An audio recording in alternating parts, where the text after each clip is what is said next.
let's go now to the concept of electricity. No? Although maraming nagsasabi na si Benjamin Franklin ang nakadiscover ng electricity, pero ang ginawa niya lang naman is more on sa ano eh. Yung parang inalam niya lang kung sino ba yung nagdadala ng electricity doon sa lightning. Diba? And nalaman niya na hindi naman pala yung lightning ang may dalang charge, kundi yung mga clouds. Yan. Well, ang kauna-unang nakadiscover po kasi ng electricity ay ang mga Griego o yung mga Greeks, no? So paano po nila na-discover, sir? Ano po ba yung mitsa? No? Ayan, para masabi nila na may electricity nang nangyari. Sa pamamagitan po nung yung meron silang pinag-grab, I think that is fur. Ano ba yung fur sa Tagalog? Ang fur is yung fur. Yung balahibo, ayun. Okay, yung balahibo, yung parang balat ng hayop ata. Okay?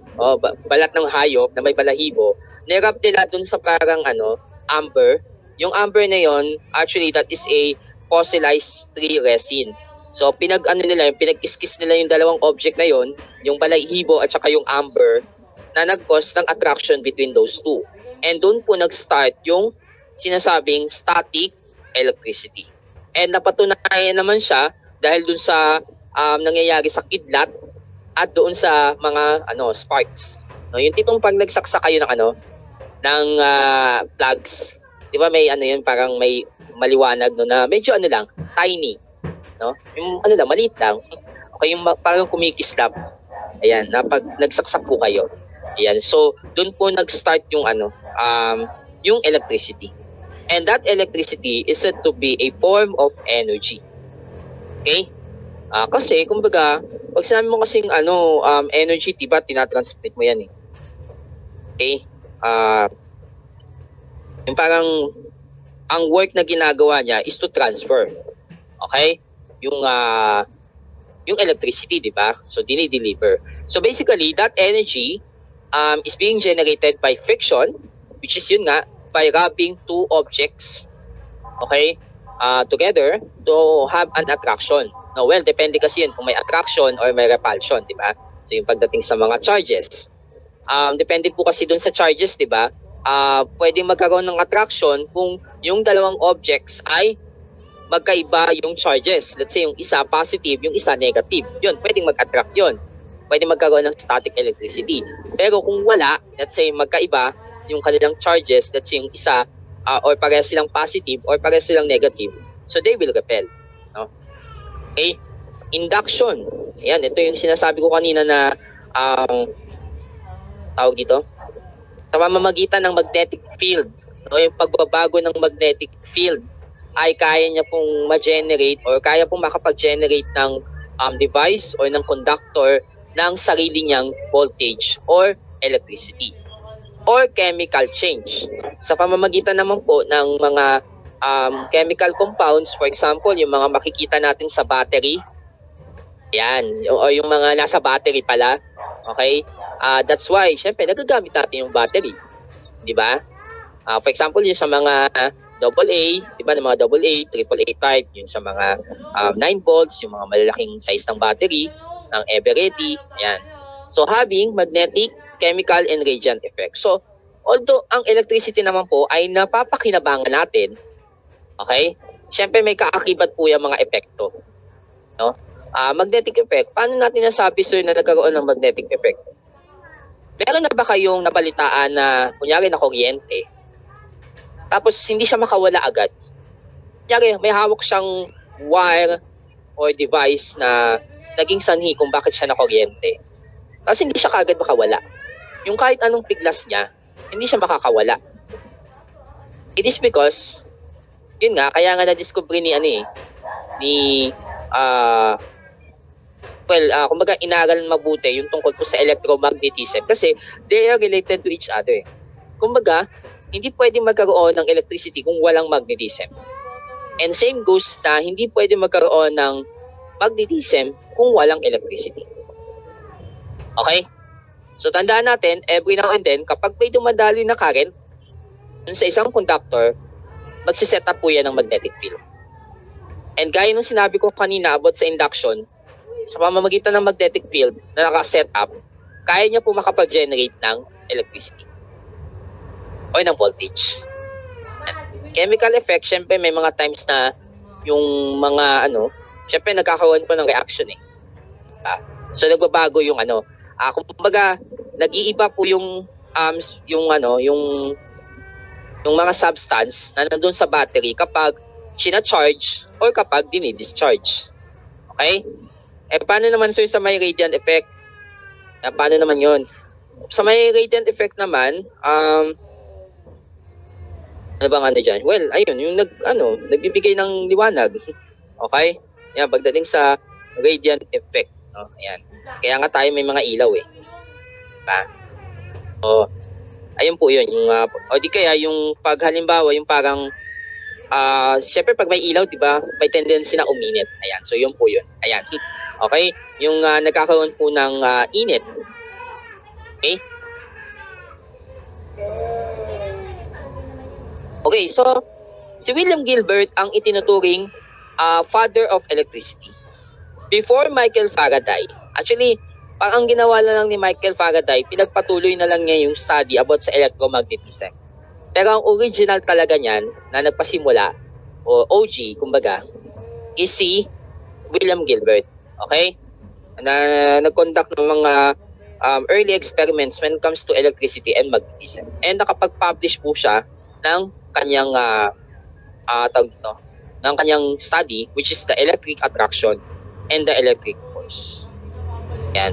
Kumbaga parang dito niya nakita na yung magnetic forces kasi o yung sa magnetism kasi yung nagpo-produce po siya ng parang circular motion. Yung sinasabi ko nga na nagsiset up po siya sa paligid ng device o ng conductor. So kumbaga umiikot siya sa paligid ng wire o ng conductor. And then doon na po nagsimula yung parang kinonecting niya yung magnetism doon sa pag-ikot ng Earth. So alam niyo ba yung tungkol sa Earth? Yung parang, kasi di ba may North Pole at saka South Pole yun eh. Di ba yung parang, kasi because of the gravitational field, ayun, yung isa sa mga dahilan kung bakit na-connect yung magnetism doon sa rotation ng Earth. Ayan. Okay? So kaya, ayan, before Michael Faraday, there's a William Gilbert. Yan, nandyan muna si William Gilbert. Yan. Then nung namatay siguro si William Gilbert, saka na pinagpatuloy nila Michael Faraday. Yan. Okay? Okay, next. Tayo? Okay, sources of electricity. So, syempre ito yung pinanggagalingan ng electricity. So, tandaan natin, ang electricity is a form of energy. So, ibig sabihin, it cannot be created, pero pwede siyang ma-generate. Kumbaga parang na-generate lang po siya. And parang hindi siya pwede ma-create ng parang solo. Kailangan niya ng magnetism. Okay? Linawin lang natin yon. Okay?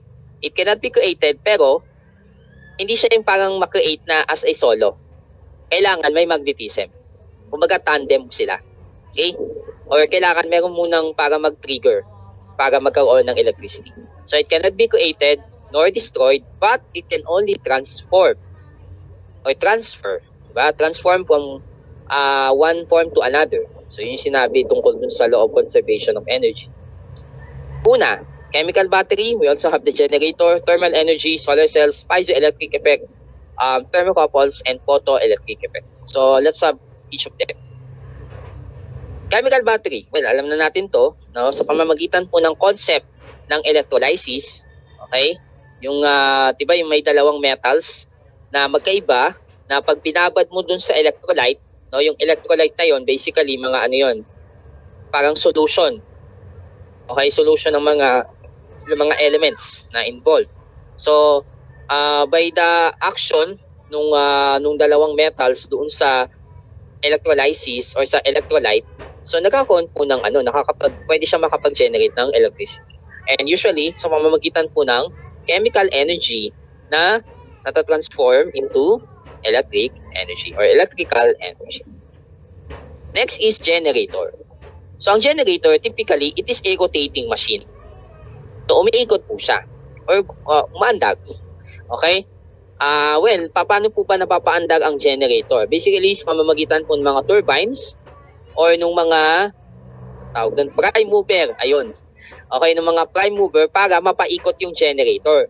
So, technically, kailangan muna ng motion mula doon sa generator bago siya makapag-generate ng electricity. Okay? So, basically, by the action of electromagnetic induction, nangyayari yung electricity na makukuha natin sa generator by means of rotating coils of wire through a stationary magnetic field o di kaya naman magnetic field through a stationary coils of wire. Ayan. So, well, ma-explore nyo ng maigi yung tungkol po sa battery dun sa ating mga next topics. No?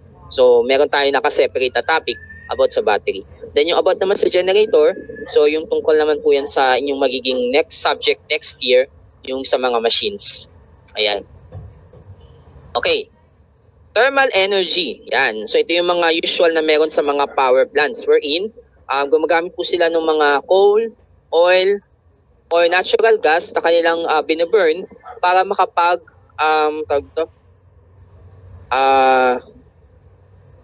makapag-produce ng steam na yung steam o yung init ang gagamitin para po makapag-generate ng electricity.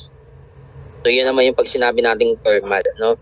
Ayan. So, well, isang example yan, syempre yung yung tawag dito, ayun nga, sa mga power plant. Well, yung sa kaso kasi ng thermal energy, yung sa heat, di ba, na nata-transfer yan, okay, dun sa object, particularly kapag nagpapainit ka o nagluluto, di ba? Okay.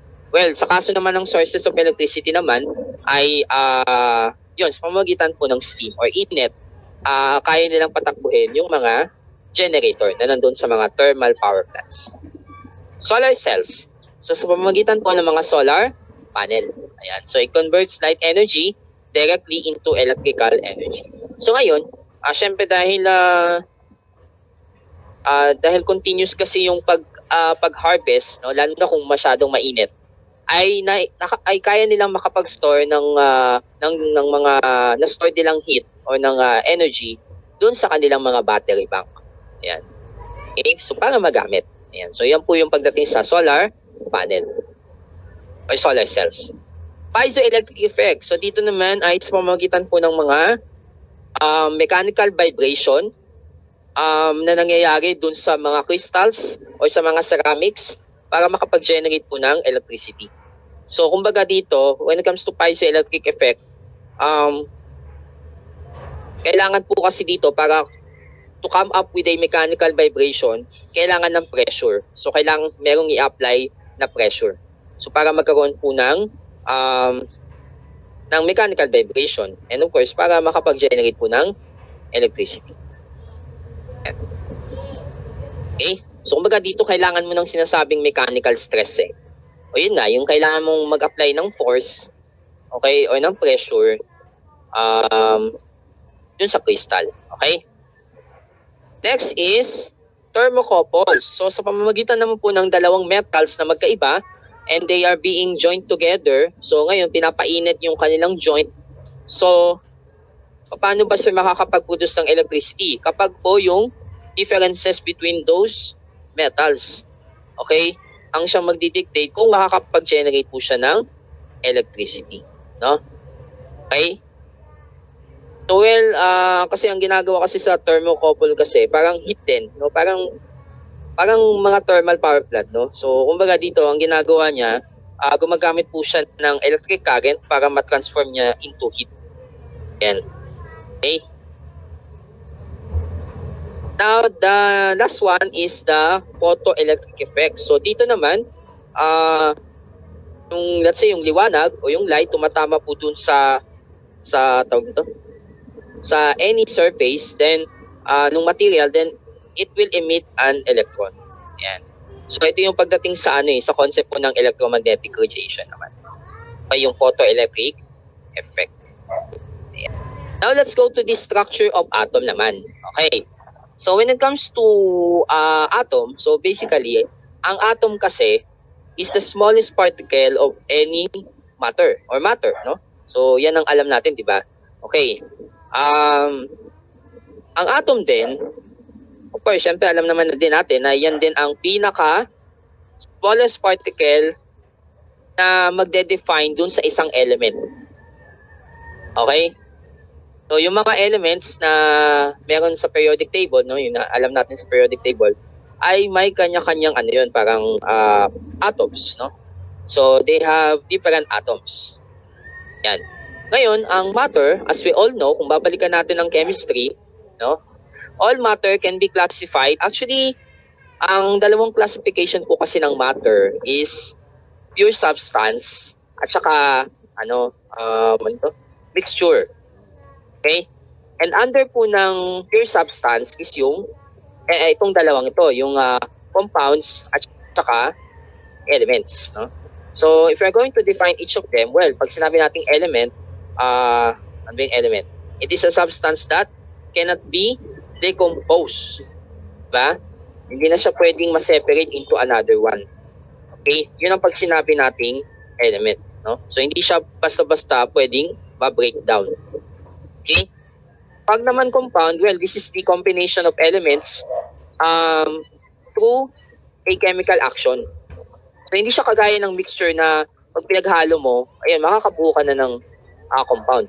Kundi, itong mga substance na ginagamit para makabuo ng compound is through chemical action. Okay? So, yun ang pag sinabi nating compound. And speaking of compound, so the smallest particle na meron ng isang compound that will contain its characteristic ay ang molecule.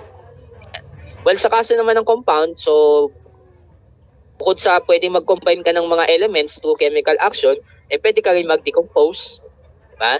Pwede rin siyang parang ma-dissociate yung isa sa mga elements niya, then papalitan, diba? If you still remember yung sa mga chemical reaction, yan. Okay? Now, so as we all know, ang atom, ano bang meron sa loob ng atom? So ang atom ay merong nucleus na siyang central part ng atom, hindi ba? Tapos doon sa paligid ng atom, nakapaligid yung mga shells o yung mga orbits na kung saan sa bawat shells or orbits may certain number of electrons na nagre-revolve or umiikot dyan, okay? Or dumadaan sa mga orbits or shells, no? So kung babalikan natin, ang orbits at shells or orbits or shells ang nagdi-dictate ng energy level, no, ng atom. Okay? Ano po bang meron sa nucleus? Anong meron po sa nucleus, guys? Okay, meron siyang proton. Proton lang. And neutron. Ayan. Okay? So, proton and neutron din. Wala po sa loob ng nucleus ang electron dahil unang-una, syempre, kailangan munang magkaroon ng parang interaction. Okay? Hindi pwede na basta magkasama muna sila sa isang lugar. Yung proton at saka yung electron doon sa loob ng nucleus. So, kailangan nakahiwalay muna siya. So, syempre, dahil may kanya-kanya pong karakteristik ang bawat element. Okay? O yung bawat atom. And yung karakteristik na yun, well, nakadepende yun sa mga iba't ibang parameters kagaya ng atomic number, atomic mass or mass number, electron configuration, yung valence electron o yung parang magdidictate ng charges, no? So, explore natin yung iba't ibang subatomic particles. Ang proton, sabi nga, of course, this is the positive charge of the electricity. And usually, kung ilan ang protons, yun ang magsisilbing atomic number ng atom. While yung neutron, 0 ang kanyang charge, okay? And magkasama lang po sila ni proton dun sa loob ng nucleus. Ano pong mas mabigat? Proton or neutron? Ayan. Ano po ba ang mas mabigat? Ayan. Which is heavier? Proton or neutron?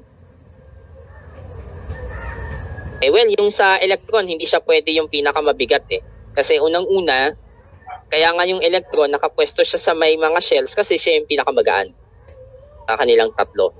Okay, neutron, well, ang mas mabigat sa dalawa ay si neutron.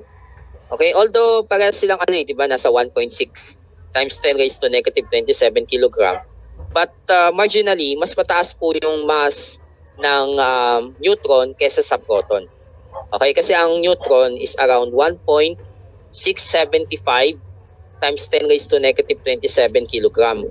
Ang sa proton naman ay 1.673 ata yun. 1.673 times 10 raised to negative 27.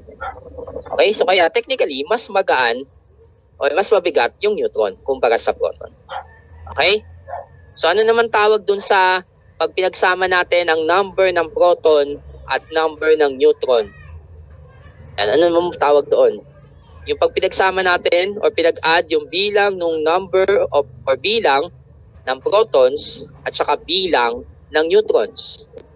Ano pong tawag natin doon? Yes. Ano pong tawag natin doon?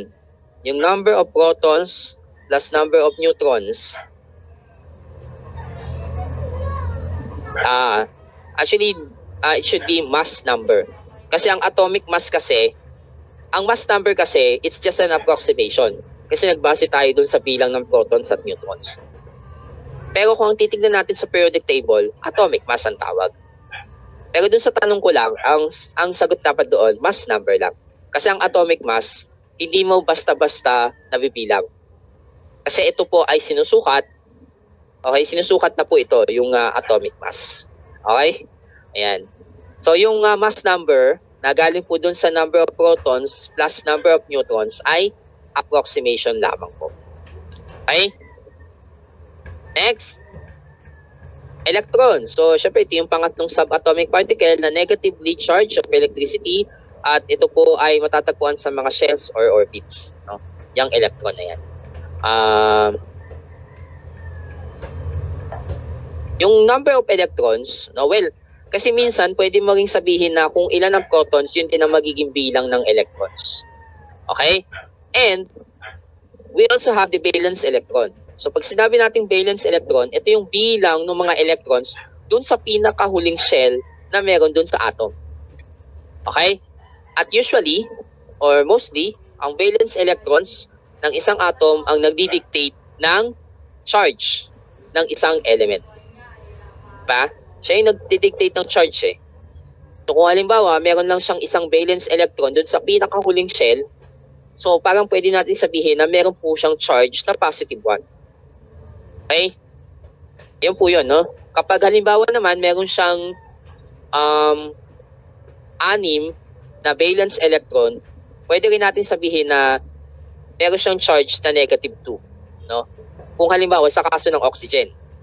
Okay? Sa oxygen kasi meron niyang 6 valence electron. Kasi dalawa lang naman ang shell niyan. Yung unang shell, dalawa. Eh, ang unang shell po, hanggang dalawa lang, syempre. Hanggang 2 electron lang. Ang pangalawa, hanggang 8 ba? Hanggang 8 ata yun eh. Hanggang 8 electrons. Tapos, yun. Okay?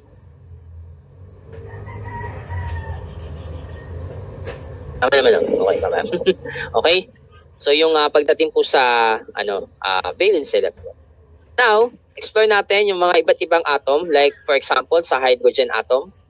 Of course, ang hydrogen atom, ang atomic number niya ay 1. Ang atomic mass niya is approximately nasa 1.008. And then, meron po siyang isang electron. So, ayan. Wala po siyang neutron. Okay? Meron lang siyang isang shell. Pag sa helium naman, 2.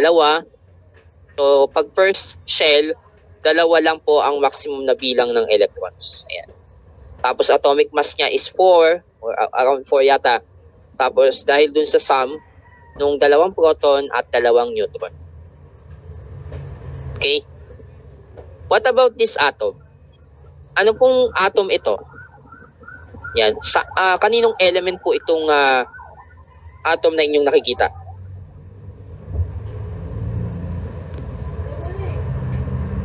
Okay.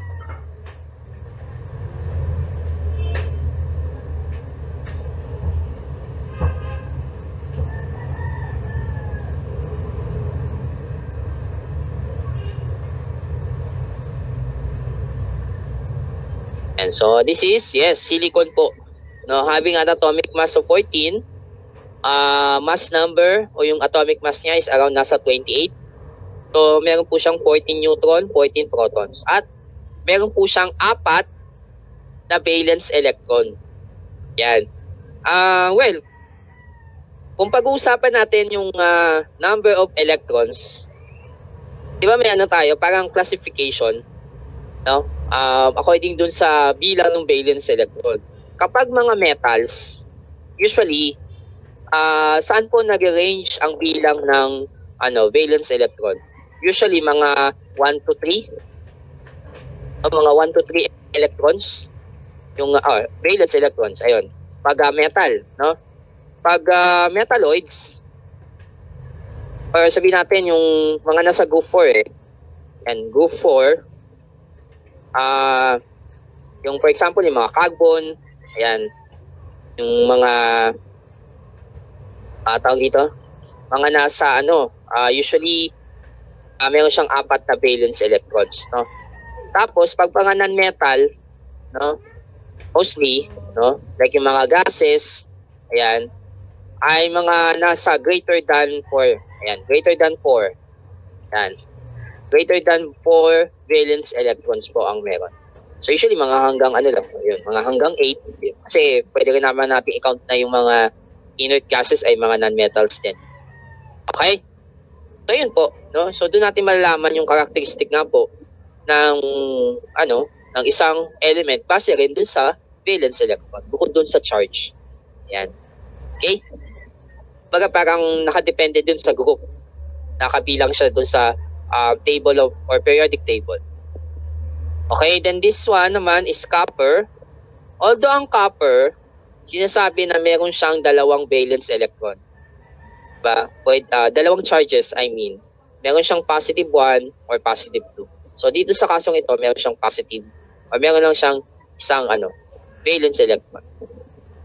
Okay, so 29 yung kanyang atomic number dahil 29 yung kanyang proton rather. Ayan. Well, yung atomic mass naman ng copper is nasa 63.5, I think. Okay, mga nasa 63.5 or 55, no? So kaya pag kinuha natin yung mass number, nasa 63 lang siya. Okay? Ayan. Ngayon, let's have the electric charge. Ayan. Sabi natin kanina, matter is composed of atoms. Okay. At ang atom ay may electron. At dahil may electron, dahil may electrons, so ibig sabihin po, ang isang matter ay kaya niya pong mag-possess ng electric charge. Tandaan po natin yun, no?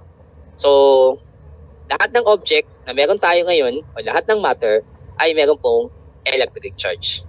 It's just how na kung paano sila gagalaw or paano natin sila mapapagalaw. Okay? So, ayun po yun ha. So, tandaan natin, ang electric charge naman po is said to be the fundamental property ng matter. Na kaya niyang may current na dumaloy dun sa material na yon. Okay, kaya niya makapag-generate ng electricity or pwedeng hindi niya magawa yon dahil sa mga iba't ibang restriction. Okay? So dito na po pumapasok yung concept ng yung sa conductor, semiconductor, or insulator. So actually lahat naman ng matter meron Meron sila, kaya lang it's just a matter kung mababa or mataas ang kanilang resistances. Okay? Para makapag-flow ng current. So para may dumaloy na current. Okay? Now, ang electric charge is being expressed in terms of coulombs.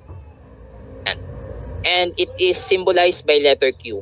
Okay, may question ako. Bakit letter Q ang symbol for electric charge? Bakit letter Q? Bakit hindi letter C? O letter CH? Yan. Hindi nyo ba naisip yun? Bakit kaya letter Q yan?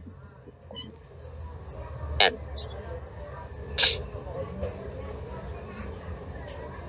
So, walang makakapagsabi kung bakit letter Q.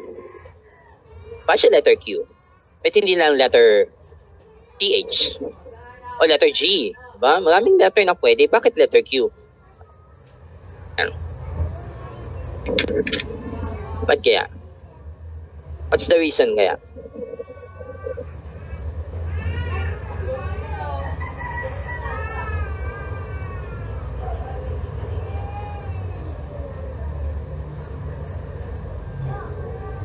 Let's see, no, kung ano po mga magiging answers ninyo. Ayan. It is because, okay, yes, coulombs.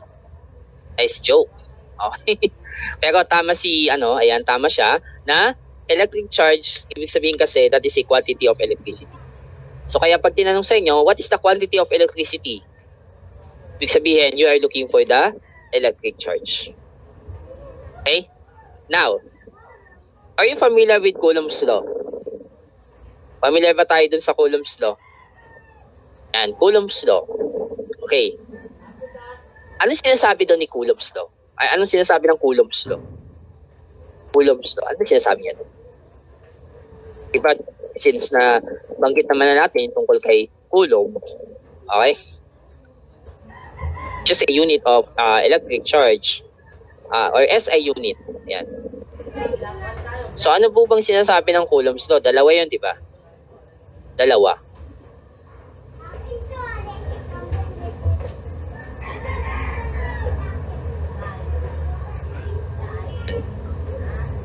Okay.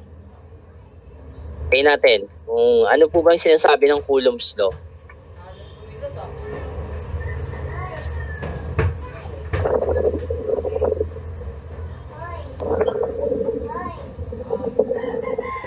Ayan.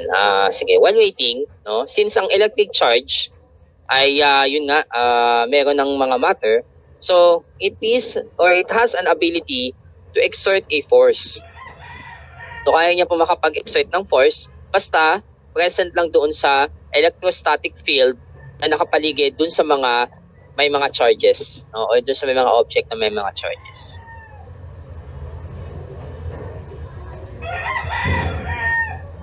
Okay, so yun. Ang sabi dito, yung dalawang charges, liliit yung electrostatic force pagka mas malayo yung distances nila. So yung una, o yung actually pangalawa yan eh. Pangalawang sinabi yan. Yung force o yung electrostatic force sa pagitan ng mga charges ay nakadepende doon sa charge at saka doon sa distance nila. Distance between them. Ano yung una?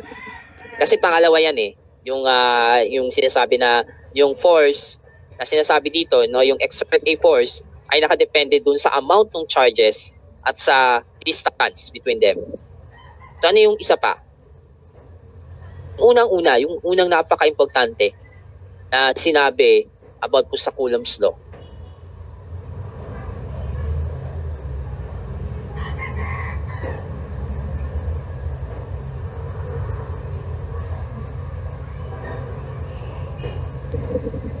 That is, yun, ayan. Yun na din yun, yung sinabi kanina. Yung the closer the two charges are, the stronger the force. The higher the charges, the stronger the force also. Ay, isa.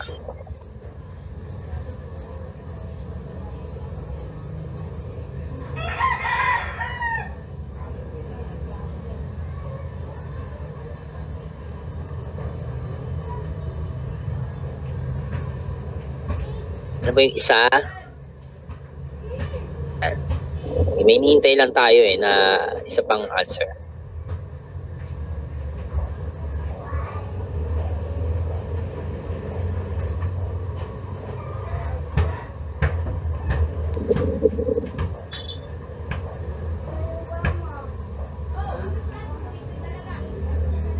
Okay.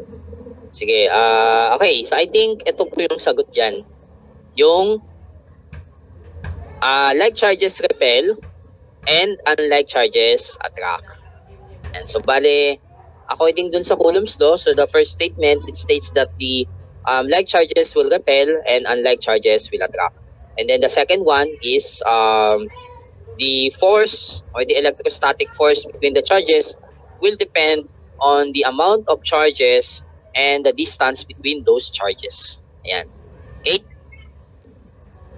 So now, if there will be an attraction, so well, since kung unlike charges kasi, or magkaiba yung polarity, so they will attract. And the electrostatic field will be more concentrated doon sa pagitan ng mga charges na yun. Okay?